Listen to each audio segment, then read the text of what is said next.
करायचं स्मरण.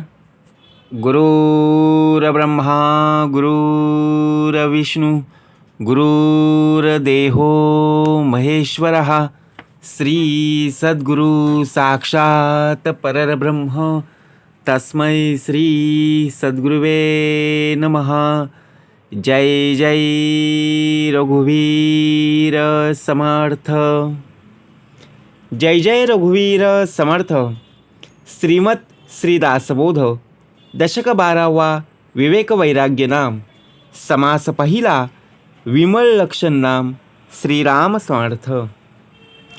आधी प्रपंच करावा नेटका, मग घ्यावे परमार्थ विवेका. येथे आळस करू नका, विवेकी हो. जय जय रघुवीर समर्थ. श्री समर्थ कृपेने उत्तमाची सुरुवातच समर्थांनी प्रार्थनेने करून दिली. प्रत्यक्षपणे गुरुर ब्रह्मा गुरुर विष्णू आणि गुरुर देहो महेश्वर. त्या पलीकडे असणारे श्री सद्गुरु साक्षात परब्रह्म तस्मै श्री सद्गुरुवे नमः. जोपर्यंत परब्रह्माची जाणीव, जोपर्यंत परब्रह्माची ओळख होत नाही तोपर्यंत गुरु पाहता पाहता लक्ष कोटी, बहुसाल मंत्रावळी शक्ती मोठी. का भाग दिलेला आहे? कारण या प्रत्यक्षपणे या ग्रंथामध्ये जे मत मांडलेलं आहे ते खुद्द भगवंताचं वचन. या बोधातून प्रत्यक्षपणे दासाला घडायचं आहे, म्हणून या ग्रंथाचं नाव श्रीमत दासबोध. आपण फक्त वाचतो. वाचन करत असताना त्या वाचनाबरोबरच आपल्याला मनन करता आलं पाहिजे. मननाबरोबर निजध्यास घडायला हवं. परंतु आपण काय करत असतो? फक्त वाचत असतो. प्रत्यक्षपणे अर्थ जाणून घेतला पाहिजे.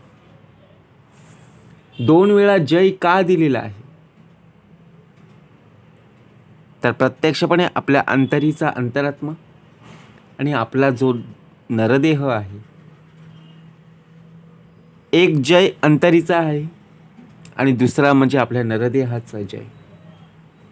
आणि कार्यसिद्धीस नेण्यास श्री सद्गुरु साक्षात समर्थ, रघुवीर समर्थ.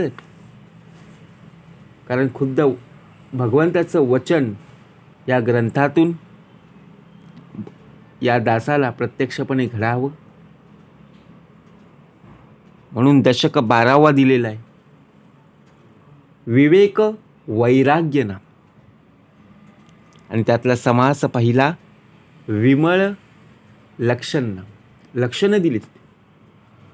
लक्षणं 1-2 नाही आहेत. आपण मंगलाचरण ऐकलं, नुसतं वाचत गेलो. आपण आपल्याला कोणी विचारलं, आपण सहजतेने सांगू शकतो माझं श्री मंगलाचरण पाठ आहे. नुसतं पाठ असून उपयोगाचं नाही. सार उत्तम रीतीने आपण घेता आलं पाहिजे आणि असार ते त्यागायचं. या प्रत्यक्षपणे समासातून उत्तमाचा भाग समर्थांनी दिलेला आहे. करूया स्मरण. श्रीराम समर्थ. आधी प्रपंच करावा नेटका, मग घ्यावे परमार्थ विवेका. येथे आळस करू नका, विवेकी हो. समर्थ म्हणाले, आधी प्रपंच करावा नेटका, मग घ्यावे परमार्थ विवेका. आपण या भूमंडळामध्ये या पृथ्वी तलावर जन्म घेतलेला आहे. जन्माला आल्यानंतर आपल्याला बघा प्रत्यक्षपणे बालपण, तारुण्यपण, म्हातारपण या तिन्हीतून आपल्याला जायचं. परंतु जेवढी आपली शिल्लक असेल, जेवढी आपली पुण्याई असेल, तोपर्यंत आपण इथे या पृथ्वी तलावर नक्कीच असणार आहोत. परंतु आधी प्रपंच सांगितले, मग घ्यावे परमार्थ विवेका. आता प्रपंचामध्ये उत्तम रीतीने कसं राहता येईल. प्रपंच म्हणजे संसारामध्ये. आता संसारामध्ये आपण एकदा का अडकलो तर त्यातून बाहेर पडता येणं मुश्किल होईल. परंतु समर्थ म्हणाले आपल्याला संसार उत्तमच करायचा आहे. आधी प्रपंचामध्ये उत्तमच राहायचं आहे, मग घ्यावे परमार्थ विवेका. नंतर मग परमार्थाला बस. जर परमार्थाला जर तू बसत असशील तर प्रपंच संसारामध्ये तुझं लक्ष लागणार नाही. त्याचा सुद्धा समर्थाने भाग दिलेला आहे. तराजू असतो बघा, त्या तराजूमध्ये एकाकडे वजनाचे काटे असतात, वजन ग्राम असतं, आणि दुसऱ्यामध्ये वस्तू असतात. बॅलन्स असेल तर नक्कीच आपण ते घेऊ शकतो, परंतु वर खाली असेल तर बरोबर की नाही. म्हणून समर्थ म्हणाले आधी प्रपंच करावा नेटका, मग घ्यावे परमार्थ. येथे आळस करू नका विवेकी हो. आळसपणा, आपल्याला आळसपणा काय कमी आहे. बसल्या जागी आळस, काम तर सोडाच. बरोबर की नाही. आपल्याला दिलेलं काम आपल्याला पूर्ण करता येत नाही. समर्थ म्हणाले कोणाच्या अंतरी लागेल धक्का, ऐसी वर्तणूक करू नका आणि कोणालाही बोलू नका, कारण बोलल्यावर राग येतो. या देहाचा भाग चालू, या देहाला खूप आळस येतं. आपण वाचतो, आळस हा माणसाचा शत्रू आहे. नुसतं फक्त वाचतो परंतु कृतीमध्ये आपण आणत नाहीये. मग तेव्हा आळसपणा दूर होईल जेव्हा आपण कृतीमध्ये उतराल. माणसाने आधी व्यवहार नेटनेटकेपणाने केला गेला पाहिजे, मग परमार्थाचा विचार केला पाहिजे. विवेकी जन हो, येथे आळस अजिबात करू नका. आता आपल्याला परमार्थ करायचा आहे. आता परमार्थ करायचा हा काय कोर्स आहे का? 3 महिने करायचा आहे, 6 महिने करायचा आहे, सर्टिफिकेट मिळालं की घरी बसायचं, असं आहे का हो? नाही ना. ज्याने विठ्ठल मात्र घ्यावे त्याने पथ्य सांभाळावे. ज्याने प्रत्यक्षपणे या नरदेहाला जन्माला घातलेला आहे त्याचे ऋण आपल्याला नक्कीच फेडायचे. पुढची ओवी. प्रपंच सांडून परमार्थ कराल, तेने तुम्ही कष्टी व्हाल. प्रपंच परमार्थ चालवाल, तरी तुम्ही विवेकी. आता प्रपंच सांडून परमार्थ कराल, प्रपंचाकडे दुर्लक्ष करून जर तुम्ही परमार्थ साधण्याचा प्रयत्न करत असाल तर तुम्ही नक्कीच कष्टी व्हाल. जर तुम्ही प्रपंच आणि परमार्थ दोन्ही सावधपणे व्यवस्थित करत असाल तरच तुम्हाला विवेकी म्हणता येईल. आता भाग कसा दिलेला आहे. प्रपंच सांडून परमार्थ करा. आता आपल्याला संसार सुद्धा करायचा आहे आणि परमार्थ सुद्धा करायचा आहे. घरातील आपले जे कुटुंबातील बघा, पत्नी असेल, आई वडील असतील, मुलगी असेल, मुलगा असेल, प्रत्येकाकडे आपल्याला लक्ष दिलं गेलं पाहिजे. एवढी मात्र नक्कीच जबाबदारी आपल्याला घेता आली पाहिजे. परंतु त्याचप्रमाणे परमार्थसुद्धा करायचा आहे. आपल्याला रोजीरोटीसाठी बघा, आपण एखादा व्यवसाय निवडत असतो, एखादा धंदा असेल, एखादा नोकरी असेल. आता त्यातून सुद्धा आपल्याला वेळ मिळत असेल तर नक्कीच परमार्थसुद्धा आपल्याला करता आलं पाहिजे. काय हो, परमार्थासाठी काय लागतं? किती वेळ लागतो? श्रवण करायचं, 2 टायमाची उपासना करायची बस, आणि स्मरणामध्ये राहायचं. बाकी काय लागतं? सर्व आपल्याला फुकट दिलेलं आहे, निशुल्क ना. जिथं आपल्याला फुकट मिळतं तिथं आपल्याला त्याची किंमत कळत नाही. बरोबर ना. जेव्हा आपण विकत घेतो तेव्हा आपल्याला त्याची खरी किंमत कळते. कारण का? कष्ट केलेले असतात. कष्टाची मिळवलेली भाकरीला चव लागते. आयतं मिळालेलं आपण ते अन्न फेकून देतो तेव्हा आपल्याला तरी किंमत कळत नाही. बरोबर की नाही. म्हणून समर्थ म्हणाले प्रपंच परमार्थ चालवाल, तरी तुम्ही विवेकी. जेव्हा आपण संसारामध्ये, प्रपंचामध्ये आणि परमार्थामध्ये बरोबर असू, इक्वल असू, तरच आपण विवेकामध्ये आहोत, नाहीतर नाही. प्रपंच सांडून परमार्थ केला, तरी अन्न मिळेना खायाला, मग तया करंटल्या विवेक परमार्थ कायचा. आहेत लोक, म्हणणारी लोक आहेतच आजूबाजूची, ते काय सोडणारे नाहीत.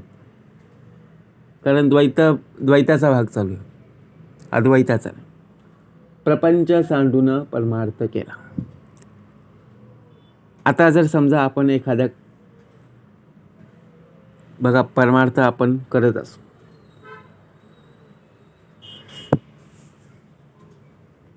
तर लोक काय म्हणतील, अरे हा आता देवाधर्माचं करायला बसलाय, परंतु घरामध्ये त्याच्या खाया पियाला काहीच नाही. त्यांच्या घरातील लोकांना उपाशी ठेवतोय. नाही त्याचा संसारामध्ये लक्ष, नाही त्याचा प्रपंचाकडे लक्ष. मग प्रपंचाकडे दुर्लक्ष करून परमार्थ करू लागल्यास खायला अन्न मिळत नाहीये. मग माणसाला परमार्थ कसा मिळेल, कसा साधेल. परमार्थ सांडून प्रपंच करीसी, तरी तू यमयातना भोगीसी, अंती परम कष्टीसी यमयातना भोगीता. आता जर परमार्थ सांडून प्रपंच करत राहिलास, बघा कसा भाग दिलेला आहे, तरी तू यमयातना भोगीसी. आता मगाशी प्रपंच आपण सोडून दिला, परमार्थाला लागलो, परंतु अन्न मिळत नव्हतं, लोक हसायची. आता परमार्थ बाजूला केला आणि प्रपंचामध्ये आपण उत्तम रीतीने राहिलो, मग शेवटी यमयातना भोगायला लागणार आहेत, कारण परमार्थ आपण सोडून दिला. मग अंती परम कष्टीसी यमयातना भोगिता. परमार्थ अजिबात सोडून देऊन तुम्ही प्रपंचच कराल, तर तुम्हाला पुढे यमयातना भोगाव्याच लागतील. आणि यमयातना भोगता भोगता अत्यंत कष्टसुद्धा, बघा, नक्कीच होते. मग आता आपल्याला कसं राहायचं. साहेब कामास नाही गेला, गृहीच सुरवाडून बैसला, तरी साहेब कुटील तयाला पाहती लोक. एखादा नोकर, एखादा चाकर मालकाकडे कामाला गेलाच नाही, एखाद्या कंपनीमध्ये जर तो काम करत असेल, तर त्या कंपनीमध्ये तो जर काम करायला गेलाच नाही, तर शेवटी आळसाने घरीच बसून राहिला. मग त्या कंपनीचा मालक, त्या ऑफिसमधला मालक त्याला कुठून काढील, त्याला नाही नाही ते शब्द बोलील, आणि लोक गंमत पाहत बसत राहतील ना. विचार करा, लोक आहेत ती. म्हणून आळसाने मनुष्य पूर्णपणे काय होतं, म्हणून आळस नसावा. तेव्हा महत्वाची गेले, दुर्जनाचे हासे झाले, दुःख उदंड भोगिले आपुल्या जीवे. तेव्हा मग अशा माणसाचं महत्त्व राहणारच नाहीये. आता कंपनीमध्ये आपण एखाद्या काम करत असू, आणि जर समजा आपण काम करायला गेलोच नाही, आणि आपल्याला त्या कंपनीच्या मालकानी, त्या साहेबांनी, बघा, प्रत्यक्षपणे आपल्याला ओढून ताडून आपल्याला तिथपर्यंत नेलं, तर लोक हसणारच ना. शेवटी आपली इज्जत जाणारच आहेत, आणि आजूबाजूची लोकंसुद्धा हसायला मोकळी असतात. दुःख उदंड भोगिले आपल्या जीवे. मग माणसांचं काय होईल, हसणं सुरू होईल, आणि शेवटी त्याला उदंड दुःख भोगावे लागते. तैसेची होणार अंती, म्हणून भजावे भगवंती, परमार्थाची प्रचिती रोकडी घ्यावी. आता हा उधारीचा परमार्थ नाही, आज घेतलाय आणि उद्या सोडून दिलाय नाहीये. आत्ता परमार्थ केलास तर आत्ताच तुला काय मिळणार आहे, त्याची प्रचिती, सामर्थ्य आणि रोकडा साक्षात्कार परमार्थ आहे. आज रोक, उद्या उधार नाहीये. कष्ट केले, नक्की त्याचं फळ सुद्धा आत्ताच मिळणार आहे. कारण आत्ताच्या घडीला सांगितले, आता श्रवण केली याची फळं क्रिया पालटे तात्काळ सांगितले. उद्या नाही आणि परवा नाही. आपण एखाद्या कंपनीत काम करत असो किंवा ऑफिसमध्ये काम करत असो, आपण जेव्हा काम करतो, कष्ट करतो, मेहनत करतो, त्यावेळी आपल्याला त्याचा मोबदला महिन्यानंतर मिळत असतो. 30 दिवस पूर्ण झाल्यानंतर 1-2 तारखेला आपल्याला त्याचे पैसे मिळत असतात, मोबदला मिळत असतो. परंतु इथे असं नाही. परमार्थाची प्रचिती रोकडी घ्यावी. जे श्रवण करणार आहेस, बघा प्रत्यक्षपणे आता श्रवण केली याचे फळ क्रिया पालटे तात्काळ सांगितले. कारण ती पुण्याई आहे, ती शिल्लक आहे आपली. जर परमार्थच केला नाही तर आपली पण शेवटी स्थिती तशीच होईल. आपण परमार्थ नाही करत हो. आपल्याला सर्व काही प्राप्त झाले की आपण देवाधर्माचं काहीच करत नाही आहे. मग शेवटी आपल्याला सुद्धा ती स्थिती पाहायला मिळेल. म्हणून आपला मालक प्रत्यक्षपणे भगवंत आपल्याला परमार्थाची प्रत्यक्ष प्रचिती, सामर्थ्य कशी प्राप्त करता येईल हे शिकवत असतो. संसारी असता मुक्त, तोची जाणावा संयुक्त, अखंड पाहे युक्तायुक्त, विचार नाही. साधकाच्या विवेक वैराधिकांची कसोटी प्रत्यक्ष संसारातील व्यवहारात होत असते. व्यवहारातही ज्याची धारणा ढळत नाही तोच साधक योग्य असतो.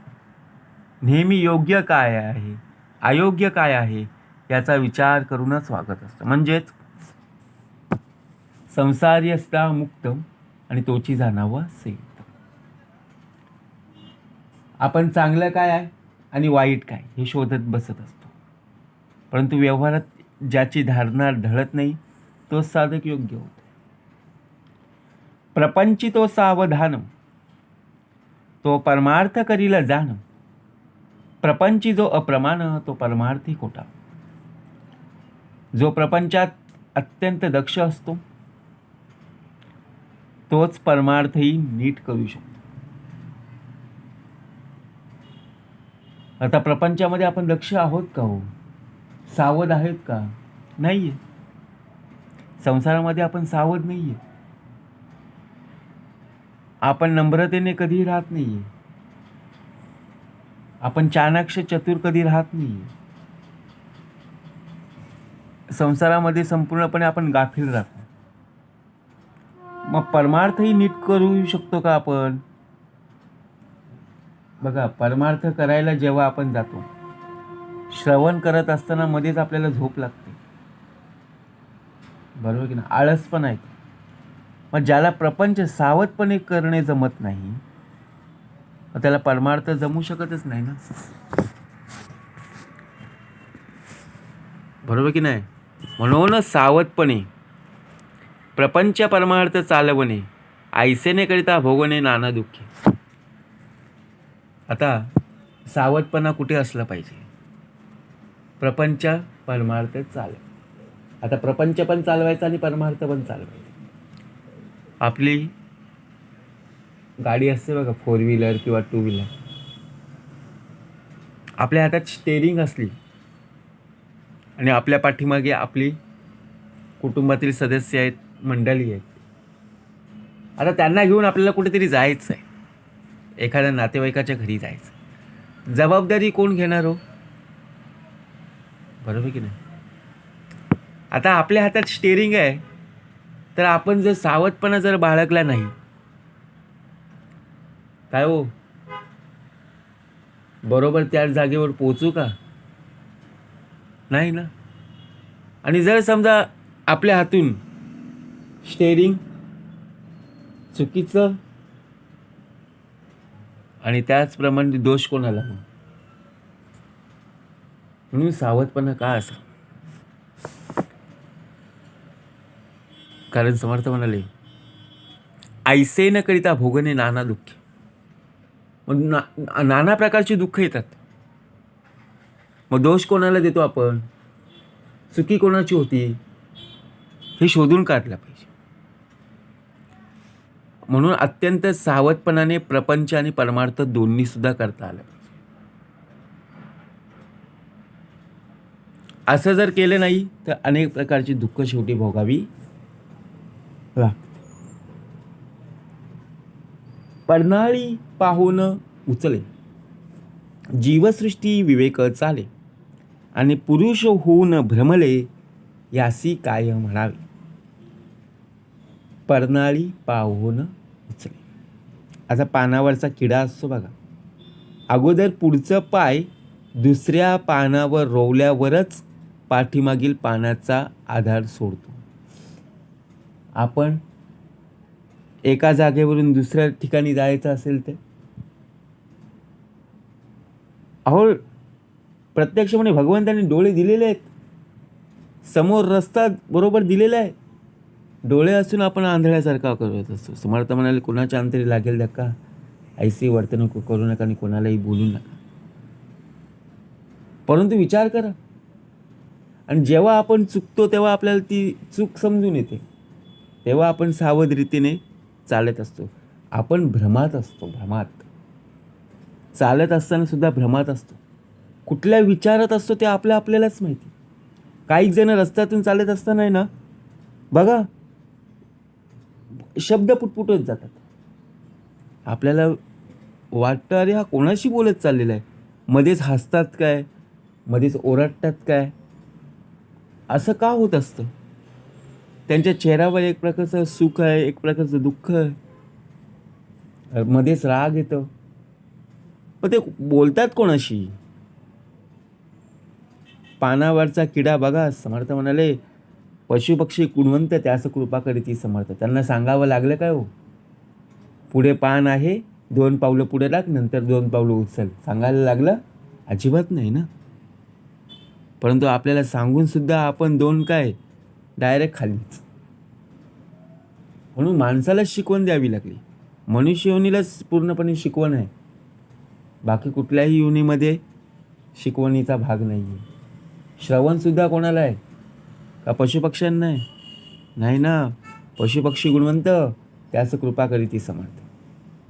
जीवसृष्टी विवेक चाले.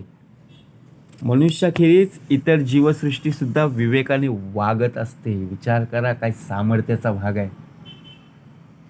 संपूर्ण सृष्टीचा मालक तो आहे, विश्वाचा मालक आहे. संपूर्ण जीवसृष्टीच्या अंतरीचा अंतरात्मा आहे, सर्वांना चालवणारा तो आहे.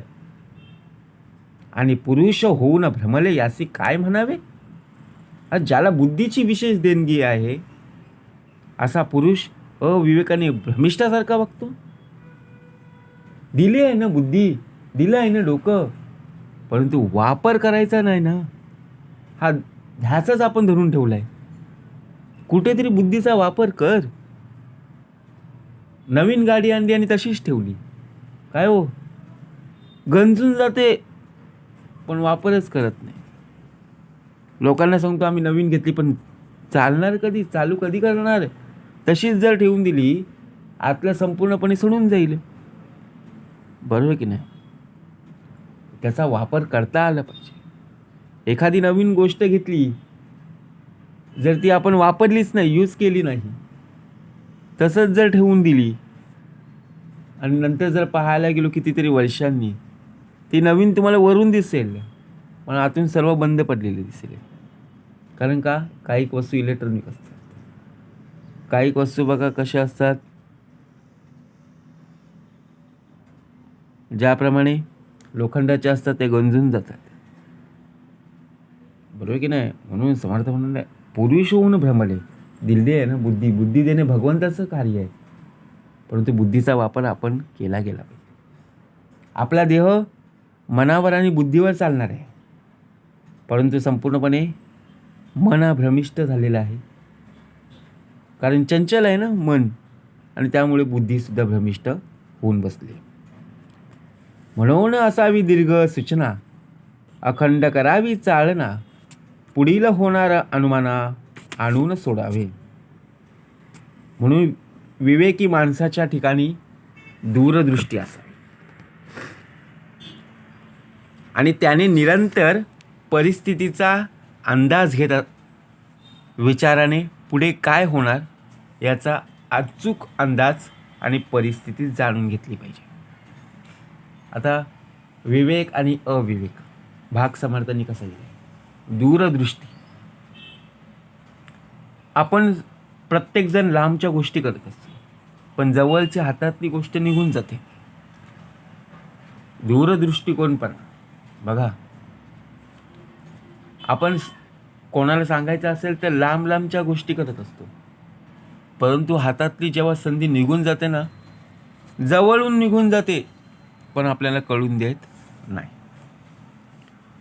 सुखी असतो खबरदार, दुःखी होतो बेखबर, ऐसा हा लौकिक विचार दिसतेची आहे. जे या प्रकारे दक्ष असतात ते सुखी होत असतात, परंतु जे बेसावध होतात ते दुःखी होतात. मग दक्ष असलं पाहिजे ना. आपल्याला सुद्धा या प्रपंचामध्ये परमार्थामध्ये आपल्याला सुखी होता आलं पाहिजे, सुखी राहता आलं पाहिजे. बेसावध होऊन दुःखी राहण्यापेक्षा आपल्यामध्ये विचाराने बघा, प्रत्यक्षात भाग कसा दिलेला आहे. आपण बेसावध होऊन चालेल का हो? बेसावध राहिलं म्हणजे दुःख आलंच, आणि दुःख आलं की संपूर्णपणे या शरीराला त्रास आहे. म्हणून दक्ष असणं खूप गरजेचं आहे कुठल्याही गोष्टीमध्ये. प्रपंच असो किंवा परमार्थ असो, दक्ष असणं खूप गरजेचं आहे. कारण कलियुग आहे. या कलियुगामध्ये आपल्याला दक्ष, सावधपणा आपल्या अंगी असलाच पाहिजे. कुठेही जाताना रस्त्यातून आपण बघा, एकदा का आपल्या घराचा उंबरठा पार केला की तिथून आपल्याला जी सुरुवात करायची, तिथून आपण चाणक्य, चतुर आणि दक्ष असला पाहिजे. सावधपणाने आपल्याला जायचं आहे. कुठेही घरातून बाहेर पडत असताना आपल्याला घरामध्ये असताना निवेदन ठेवूनच घराबाहेर पडायचं आहे. कारण ज्याचे हृदय श्री सद्गुरु स्मरण, त्यासी कैचे भय दारुण, काळ मृत्यून भादी जाणं, अपमृत्यू काय काय. जर सावधपणाच नसेल, आपण आईला सांगतो, आई मी येतो, 2 मिनिटात आलोच फक्त. आई म्हणते, अरे ऊन आहे कशाला जातोस? आई आलोच फक्त 2 मिनिटात आलो, 2 मिनिटात. पुन्हा तो घरी येतच नाही. काळाची बावडी पडेला बा जेव्हा, तेव्हा सोडविना माय बाप. कारण का? चतुरपणा नव्हता, चाणाक्ष नव्हता, सावध नव्हता. बरोबर की नाही? म्हणून भाग कसा दिलेला आहे. म्हणून सर्व सावधान, धन्य तयाचे महिमान, जनी राखे समाधान, तोची एक. म्हणून जो सदा सर्व काळ सर्व बाबतीत सावध असतो, त्याचा महिमा किती म्हणून वर्णावा. तोच खरोखर धन्य आहे, आणि सर्व लोकांचं समाधान तो एकटाच करू शकतो.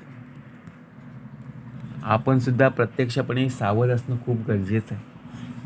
लोक सावध असो किंवा बेसावध असो, त्यांचं घेणं देणं आपल्याला नाही आहे, परंतु आपण आपल्यामध्ये सावधपणा कसा टिकवता येईल, कसा दक्ष राहता येईल, ही भूमिका आपल्यामध्ये नक्कीच असली पाहिजे. तरच या पृथ्वी तलावर आपण धन्य असू. चालण्याचा आळस केला तरी अवचित्ता पडेल घाला, ते वेळे सावरायाला अवकाश कैसा. परिस्थितीचा अचूक अंदाज. जर त्यामध्ये आळस केला तर मग संकट उपस्थित होणार ना. आता परिस्थितीचा अंदाज, आपण समुद्रकिनारी गेलो, समुद्राच्या लाटा काय सांगून येतात का हो? मी कमरेच्या खालीच फक्त पाणी घेऊन येणार आहे नाहीये, डोक्याच्या वरून कधी जाईल ते आपल्याला कळणार नाहीये. मग परिस्थितीचा अंदाज केव्हा येईल? संकट सांगून येणार आहे का? नाहीये. संकट प्रसंग कोणालाही सांगून येत नाहीये. मग सावरायला सुद्धा वेळ मिळणार नाही. बरोबर की ना? आपण म्हणतो अरे क्षणार्धात डोळ्यासमोर हा प्रसंग घडला, डोळ्याची पापणी मिटावी ना मिटावी हा प्रसंग घडत राहिला. विचार करा, कलियुग आहे. या कलियुगामध्ये आपल्याला प्रत्यक्षपणे सावध राहायचं आहे. कारण कृतयुग गेला, त्रेतायुग गेला, द्वापारयुग गेला, आणि आता या कलियुग चालू. म्हणून दीर्घ सूचनेचे लोक, त्यांचा पहावा विवेक, लोकांकरिता लोक शहाणे होते. आता दीर्घ सूचना सांगितली, पूर्व सूचना झाली, आता दीर्घ सूचनेवर आलो. विवेक संपन्न दूरदृष्टी असणारे लोक कसे विचारपूर्वक वागत असतात. पूर्व सूचना केव्हा मिळते? जेव्हा समजतं तेव्हा पूर्व सूचना दिली जाते. दीर्घ सूचना केव्हा केली जाते? काहीतरी होणार आहे याच्या अगोदर आपण स्तब्ध, आणि सर्वात महत्त्वाचं म्हणजे सावध असणं खूप गरजेचं. मग दूरदृष्टी असणारे लोक कसे विचारपूर्वक वागत असतात? एकाच्या उदाहरणाने दुसरा शहाणा होतो, ही लोकांची रीत आहे. लोक सांगतील ते खरं, परंतु लोकांच्या बोलण्यावर जर आपण विश्वास ठेवला, परंतु प्रत्येक लोकांच्या बोलण्यावर जर विश्वास ठेवला तर आपण पाणी पाताळात जाऊ. जो दुसऱ्यांवर विसंबला त्याचा कार्यभाग बुडाला, जो स्वयेची कष्ट ते गेला तोच चिवला. परी ते शहाणे ओळखावे, गुणवंताचे गुण घ्यावे, अवगुण देखून सांडावे जनामध्ये. परी ते शहाणे ओळखावे, शहाणे ओळखायला पाहिजे. आपल्या भोवताली जे जे लोक राहतात त्यात शहाणं कोण आहेत हे पहिलं ओळखायचं.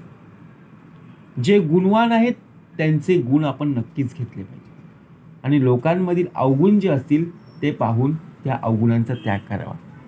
आपल्या आजूबाजूला जी लोक असतात बघा, शेजारी पाजारी किंवा एखाद्या ठिकाणी आपण जात असतो, लोकांचा स्वभाव हा एकसारखा नसतो. लोकांची मनं ही एकसारखी नसतात. प्रत्येकाचा स्वभाव हा मात्र वेगवेगळा असतो. प्रत्येकाचे गुण, प्रत्येकाचे अवगुण हे वेगवेगळे असतात. परंतु भाग कसा दिलेला आहे? शहाणी माणसं कशी ओळखायची? जे स्वतःच्या स्वार्थापोटी, स्वतःच्या हितासाठी कार्य करत असतात, त्या लोकांपासून आपल्याला दूर राहता आलं पाहिजे. जे खरंच गुणवान आहेत, त्यांनी काय कष्ट केलेले आहेत, त्यांचं गुण, त्यांची जी रीत आहे, परंपरा आहे, ती आपण जाणून घेतली पाहिजे. परंतु ज्या लोकांमध्ये अवगुण दिसत असतील ते पाहून त्या अवगुणांचा त्याग करता आला पाहिजे. त्या लोकांमध्ये आपण कधीच राहता नाही आलं पाहिजे. कारण जी संगत आहे त्या संगतीमध्ये चांगली संगत काय, वाईट संगत काय, हे आपल्यासाठीच आहे ना, का पशुपक्ष्यांसाठी आहे? नाही आहे. शिकवण ही आपल्यासाठीच आहे. मग चांगल्या गोष्टींसाठी आपण चांगले गुण घेणं आवश्यक आहे, आणि वाईट अवगुणासाठी आपण त्या संपूर्णपणे अवगुणांचा त्याग नक्कीच करता आला. का? म्हणून आपण ती संगत जोडावी, आणि दिलेला आपल्याला जो नरदेह प्राप्त करून दिलेला आहे तो फुकट जाता कामा नये. जरी आपला नाशिवंत देह जरी असला तरी आपल्याला शाश्वती मात्र टिकून ठेवायची. मग नाशिवंत जरी देह असला परंतु आपल्याला फुकट जाता कामा नये. बरोबर की नाही? मनुष्य पारखू राहेना, आणि कोणाचे मन तोडीना, मनुष्य मात्र अनुमाना आणून पाहे. विवेकी असो किंवा प्रत्येकाची मनोमन परीक्षा करणारा असो, पण तो कोणाचं मन मात्र दुखवत नाही. पण मनुष्य मात्र संबंधी तो अचूक अनुमान मात्र करत असतो. आता मनोमन परीक्षा ज्यावेळी आपण पाहिलं, कोणाचं मन दुखवतो आपण? आता आपण एखाद्या ग्रुपमध्ये उभा आहोत, जर आपली कोणी मस्करी केली, थट्टा उडवली, बरोबर की नाही, कोणी थट्टा केली, आपल्याला खूप दुःख होतं. हां, आपण एकटे असो, त्यांनी मस्करी केली, आपण इकडे तिकडे सोडून देतो, चला कोणी नव्हतं ऐकायला, कोणी नव्हतं पाहायला. परंतु चार चौकात जर आपली कोणी इज्जत काढली तर तिथे आपल्याला क्रोध येणारच ना, राग येणारच ना. परंतु राग हा असा असतो ना की तो क्षणार्धात, बघा मैत्रीचं दुश्मनांमध्ये रूपांतर करत असतं. होतंच नव्हतं कळतं, आपल्याला सुद्धा कळत नाही. अरे काय हा जो राग होता, मत्सर होता, क्रोध होता, हा फक्त 2 ते 3 मिनिटाचा होता. परंतु संपूर्णपणे आयुष्यभराचे मित्र होते, ते सुद्धा आपल्याशी न बोलणारे झाले. आता मनुष्य पारखून आपण घेतलं पाहिजे, ओळखलं पाहिजे आणि कोणाचं मन तोडीना, कोणाचं मन तोडलं नाही केलं पाहिजे. ज्याने प्रत्यक्षपणे आपल्या गरजेला बघा आपल्याला खरी मदत केली, त्याला कधीच आपल्याला एकटं नाही सोडता आलं पाहिजे. त्याच्यासुद्धा मदतीला आपल्याला धावून जाता आलं पाहिजे. आपला देह कसा असतो, आपल्या गरजेवेळी ज्याने आपल्याला मदत केली ना, त्याला आपण त्याच्या गरजेवेळी आपण जात नाही. अनेक प्रकारची कारणं देत असतो, परंतु कोणाचं मन कधी तोडलं नाही पाहिजे.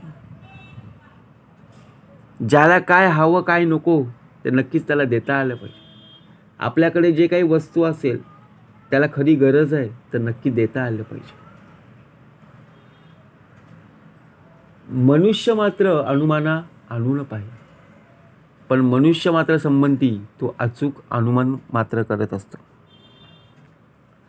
दिसे सकळांचं सारिका, पाहता विवेकी नेटका, कामी निकामी लोका बरे पाहे. बाहेरून वरवर पाहिलं तर तो इतर सामान्य लोकांसारखा दिसतो, पण अंतर्यामी तो अत्यंत विवेकी असतो. तो कोण काम करणार आहे आणि कोण निकामी हे बरोबर जाणत असतो. आता मनुष्य वरून सगळे उत्तमाचे दिसत असतात. कोणाचं कर्म चांगलं असतं, कोणाचं वाईट कर्म असतं. कोण चांगल्या स्वभावाचं असतो, कोण वाईट स्वभावाचा असतो. कोण गुणी असतो तर कोणी अवगुणी असतो. कारण कर्मानुसार प्राणी पडती देशी अथवा विदेशी. कर्मानुसार प्राणी चालत असतो. देह तर परमेश्वराचा अंश आहे, प्रत्येकाचे शरीर त्याचंच आहे, परंतु कर्माने प्रत्येकाला बदलत गेलेले. कर्म हे स्वतःचे, बरोबर की नाही? जसं तुम्ही कर्म कराल तसं तो तुम्हाला फळ प्राप्त होईल. दिसे सकळांचं सारिका, सगळ्यांसारखा दिसतो, परंतु पाहता विवेकी नेटका.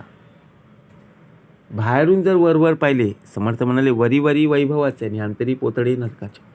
पण अंतर्यामी तो अत्यंत विवेकी असतो. तो कोण काम करणार आहे आणि कोण निकामी आहे. आता आपलं लगेच ओळखतो. दोघं जण मित्र असतात, दोघांनाही काम दिलेलं असतं, पण दोघांपैकी एक जण बरोबर काम करत असतो आणि दुसरा मात्र टवाळकी करत असतो. कधी काम करणारा नसतो, आजचं काम उद्यावर ढकलत असतो, उद्याचं काम परवावर ढकलत असतो. आपण त्यांना बरोबर जाणतो, परंतु आपण जर बोलायला गेलो की ते काम आपल्यावर ढकलतात, बरोबर की नाही? मग आपण काय करतो, सोडून देतो. अरे नाही जरी केलं तरी शेवटी बोलायला गेलो तर ते काम आपल्यावर लागतील. म्हणून ओळखता आलं पाहिजे. दिसे सकाळसारखा, सगळ्यांसारखा दिसतो, परंतु कामी निकामी लोका बरे पाहे, बरोबर जाणलं गेलं पाहिजे. जाणून पाहिजे तर सर्व, हेची तयाचे अपूर्व, ज्याचे त्यापरी गौरव राखो जाणे. काय पाहिलं? सर्व जाणून सर्व तऱ्हेच्या लोकांशी यथायोग्य व्यवहार ठेवू शकतो. आता व्यवहार करायचा, कसा व्यवहार आपल्याला या कलियुगामध्ये या पृथ्वी तलावर जन्म घेतलेला आहे, व्यवहार कसा करावा हे सुद्धा आपल्याला सावध रीतीने करता आलं पाहिजे. ज्याची जशी योग्यता असेल त्याप्रमाणे त्या त्या व्यक्तीचा योग्य तो गौरव करण्याचं चातुर्य त्याच्या ठिकाणी असतं. ज्याने जे कर्म केलेलं आहे त्या कर्माचं त्याला फळ प्रायश्चित्त मिळत असतं. परंतु जर आपण बघा आपल्या वर्गामध्ये आपण जेव्हा शाळेमध्ये होतो तेव्हा सर्वच जण 1 नंबरला 2 नंबरला कधी येत नाही. पहिल्या नंबरला दुसरं कोणीतरी येत असतं, दुसऱ्या नंबरला येत असतं, बरोबर की नाही? सर्वच जण अभ्यास करत असतात, पण सर्वांचेच नंबर येतात का? नाही आहे ना. म्हणून भाग कसा दिलेला आहे, त्या त्या व्यक्तीचा त्या त्या मुलाचा प्रत्यक्षपणे गौरव करण्याचं चातुर्य त्याच्या ठिकाणीच असतं. प्रत्येकाला बुद्धी दिलेली आहे, परंतु प्रत्येकाला सामर्थ्य जरी पुरवलं असलं तरी प्रत्येकाची कला, प्रत्येकाची आवड ही वेगवेगळी आहे, प्रत्येकाचे छंद वेगवेगळे आहे, प्रत्येकाचा व्यवसाय वेगवेगळा आहे, प्रत्येकाची आवड वेगवेगळी आहे. आवड निवडीप्रमाणे संपूर्णपणे या कलियुगामध्ये आपण चाल ढकल करत असतो. म्हणून समर्थांनी उत्तमाची ओवी लिहून ठेवली, जाणून पाहिजे तर सर्व, जाणलं गेलं पाहिजे. काय आहे या संपूर्णपणे गौरव कोणाचा होत आहे? जर आपण कार्य केलं तर नक्कीच आपल्याला त्याची फलप्राप्ती होईल का? म्हणून जाणून पाहिजे तर सर्व, हेची तयाचे अपूर्व, ज्याचे त्यापरी गौरव, राखो जाणे जयाचा भावार्थ जैसा. जसं काम केलेलं आहे त्याचप्रमाणे त्याला त्याची प्रचिती, त्याचं त्याला फळ प्राप्त होणारच आहे. इति श्रीदासबोधे गुरुशिष्य संवादे विमल लक्षण नाम समास पहिला. जय जय रघुवीर समर्थ.